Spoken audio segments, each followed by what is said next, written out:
Welcome to the solutions for the AP Unit A problem set, problems 5 through 7.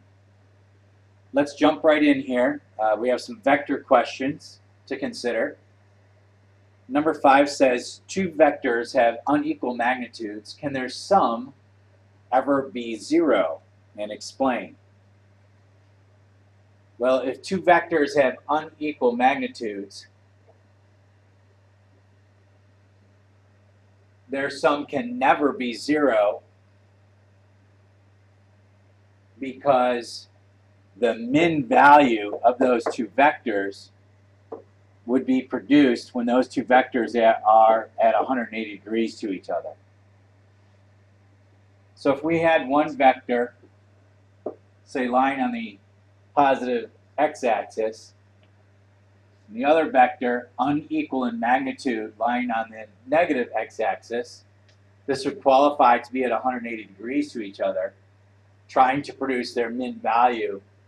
But you can clearly see that their sum, even though they're in opposite directions, and in reality what we're doing here is subtracting them, can never be 0. You'll always have a non-zero minimal resultant if the two vectors have unequal magnitudes to start with. So ask any questions here tomorrow if there's anything here that you don't understand as we proceed. Number 6, can vector A ever have a component greater than its magnitude A? Explain. Let's take a look at this one. On the rectangular coordinate system here, let's just draw vector A. And just a quick review, components lie on the x and y planes. So the x component of A, AX, would look something like that. And the y component of A, AY, would look something like that. Well, you can see these two components perpendicular to each other form a right triangle.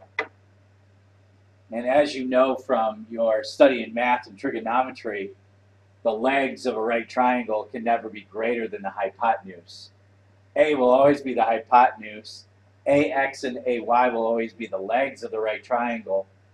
Therefore, vector A can never have a component that's greater than its magnitude of itself. Okay? And lastly, number 7, under what circumstances would a vector have components that are equal in magnitude? Well, that means we need a hypotenuse that has two equal legs. Well, what conditions meet that circumstance? Well, you may remember from trig in your study that only at 45 degrees does the hypotenuse of a right triangle have equal legs. It's an equilateral right triangle. So this one again, if this was A, this would be AX, and this would be AY, represented over here as well. Well, AX equals AY when A is at 45 degrees, or if we want to look at other places in the rectangular coordinate system, I believe that would be at 135. I believe that would be at 225. And I believe that would be at 315 degrees. So any of those 4 situations, we would have a vector that would have components that are equal in magnitude. All right, I hope this clears up some situations here with vectors. And if you have any other questions, feel free to ask in class.